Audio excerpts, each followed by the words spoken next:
Hello, मैं जसप्रीत हूँ और मेरी हर एक ऑडियो का एक ही पर्पज़ है कि मैं अपनी ही इनडिसिप्लिन थिंकिंग की वजह से परेशान हूँ। इससे ज़्यादा कुछ हुआ ही नहीं है। मैं अपने सोचने के तरीके की वजह से ही परेशान हूँ। और नेक्स्ट क्वेश्चन है मेरे सामने कि मैं अपने हेल्थ चैलेंज से कैसे डील करूँ। जो हेल्थ चैलेंज मैं अभी फेस कर रहा हूँ, इससे कैसे डील करूँ।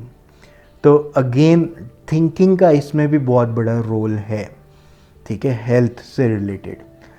तो मैं एक एग्ज़ाम्पल से स्टार्ट करता हूँ। सपोज़ करते हैं कि किसी ने आपको थप्पड़ मार दिया, ठीक है, चलो सबके सामने थप्पड़ मार दिया एग्जैगरेट करने के लिए। तो अब हुआ क्या है कि उस टाइम पे आपको सपोज़ गाल पे थप्पड़ लगा, आपको दर्द हुआ और practically with in few seconds आप रिकवर हो गए, दर्द भी चला गया। लेकिन ये इंसिडेंट को जब आप मेंटली दोबारा से रिकॉल करते हो तो आप अगेन वो पेन को क्रिएट कर रहे हो, ठीक है, और महसूस कर रहे हो। फिर जब सेम इंसिडेंट को आप किसी को कम्युनिकेट करते हो, फिर अगेन वो पेन को आप रीलिव कर रहे हो।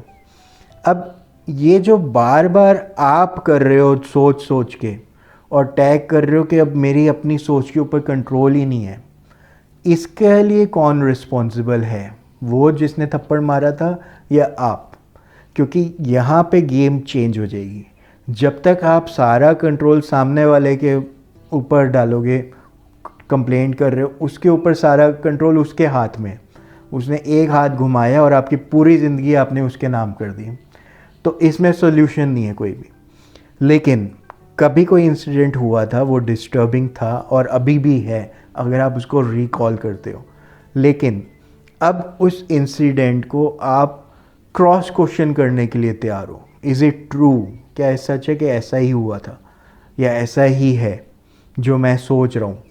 ठीक है, तो ये प्रोसेस जो है, द वर्क प्रोसेस बायरन केटी का, इसको जब आप इम्प्लीमेंट कर लेते हो ना, एक्चुअली अपने से 4-5 क्रॉस क्वेश्चन पूछते हो और अपनी थिंकिंग के ऊपर थोड़ा सा कंट्रोल ले आते हो, जब आप देख पाते हो कि हाँ वो तो ख़त्म हो गया, लाइफ ने आपको फिर से रिकवर कर दिया है, फिज़िकली आप फिर से स्ट्रॉन्ग एंड हैप्पी हो, लेकिन आप बार बार इनडिसिप्लिन थिंकिंग की वजह से कुछ भी सोचने लग जाते हो और वो चीज़ें सोचते हो जो डिस्टर्बिंग है, इसलिए और हेल्थ चैलेंजेस क्रिएट करते जा रहे हो। तो इस चीज़ को रिकॉग्नाइज करना ये भी एक बहुत बड़ी अचीवमेंट है। फिर इसको रिकॉग्नाइज कर लिया हमने क्योंकि हेल्थ चैलेंज की स्टार्टिंग है। बहुत सारी इवेंट्स डेली बेसिस में होते हैं, हम उनको क्रॉस क्वेश्चन करने के बजाय मान लेते हैं कि हाँ ऐसे ही हुआ था जैसे मैं सोच रहा हूँ, और लोगों को भी ऐसे ही बताते हैं ऐसे हुआ था और लोग भी एग्री कर लेते हैं, तो वही बिलीव्स और स्ट्रॉन्ग हो जाते हैं। फिर वो बिलीव्स हमारे हेल्थ चैलेंजेस बन के हमारे सामने आते हैं। पर क्या ये सच है? अगेन मैं ये नहीं मानता कि जो मैं बोल रहा हूँ ये बिल्कुल ऐसे ही होता है, ठीक है, क्योंकि हम देखते हैं कि हॉस्पिटल में भी या कहीं पर भी सेम बीमारी से लोग रिकवर हो जाते हैं, कुछ हो जाते हैं कुछ नहीं होते। मतलब एक इंसान को प्रॉपर मेडिकल ट्रीटमेंट सब मिला और वो फिर भी रिकवर नहीं हुआ, समझ ही नहीं आया क्यों। और एक इंसान को प्रॉपर मेडिकल ट्रीटमेंट नहीं मिला, उसने जैसे तैसे कुछ भी मैनेज कर लिया और फास्टली रिकवर भी हो गया, ऐसा कैसे, क्यों?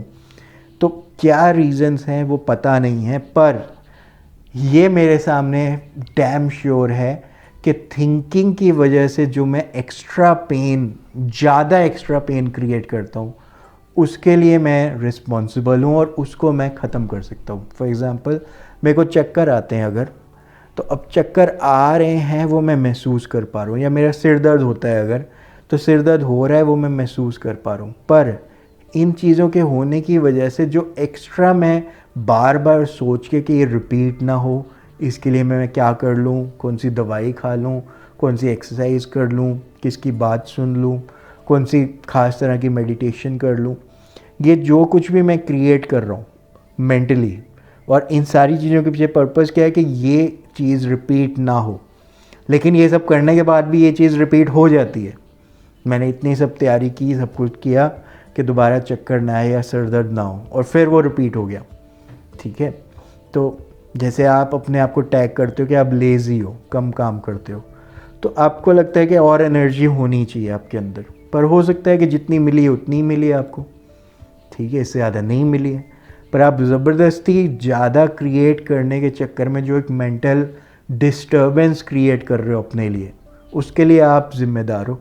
उसकी वजह से जो एक्स्ट्रा परेशानी आप क्रिएट कर रहे हो वो आप हो।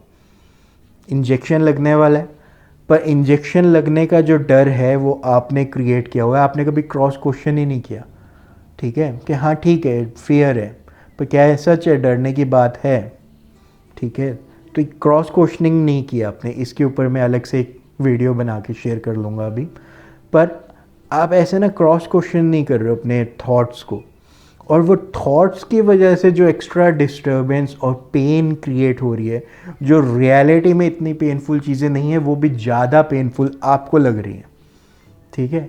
तो इसके लिए आप रिस्पॉन्सिबल बन सकते हो इस एंगल से कि एज एन अपॉर्चुनिटी आप ले रहे हो कि इसका कंट्रोल मैं किसी डॉक्टर को देने के बजाय, किसी और को देने के बजाय मैं ले रहा हूँ, ठीक है। एक्स्ट्रा जो कुछ भी मैं क्रिएट कर रहा हूँ, बेसिक ट्रीटमेंट भी मैं कर रहा हूँ जो करना चाहिए। ऐसा नहीं कि मैं ये भी नहीं कह रहा हूँ कि आप सारी चीज़ें थॉट के ऊपर डाल दो और जो फिज़िकली कर सकते हो वो भी ना करो, ठीक है। जैसे हम खाना खाते हैं, पानी पीते हैं, तो एक्सरसाइज करते हैं या बाहर जाते हैं, काम करते हैं, तो सारी चीज़ें कर रहे हैं।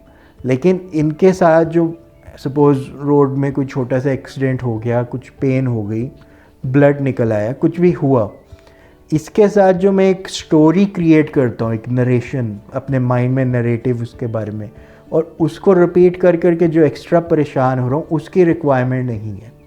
अगेन आप वो रोक पाओगे नहीं रोक पाओगे मेरे को नहीं पता, आप ये अपने से क्रॉस क्वेश्चनिंग टेक्निक कर भी पाओगे नहीं कर पाओगे वो नहीं पता, पर क्योंकि आपने ये ऑडियो वीडियो सुन लिया है तो आप अवेयर हो गए हो। नेक्स्ट टाइम आप एटलीस्ट अपने आप को कैच करने लग जाओ और इन थॉट्स को लिख लो और मेरे साथ भी शेयर कर सकते हो, ताकि मैं इन थॉट्स का करना क्या है, जैसे आपको पता चल गया हाँ ये मेरे को थॉट डिस्टर्ब करता है, ये थॉट मेरे को स्ट्रेस देता है, ये थॉट मेरे को हेल्थ चैलेंज क्रिएट कर देता है जब भी मैं ऐसे सोचता हूँ, ठीक है। तो एटलीस्ट आइडेंटिफाई कर लो, लिख लो, और फिर उनसे कैसे हम क्रॉस क्वेश्चन करते हैं कि जो एक्स्ट्रा डिस्टर्बेंस मेरे सोचने की वजह से आ रही है उससे मैं फ्री हो जाऊँ।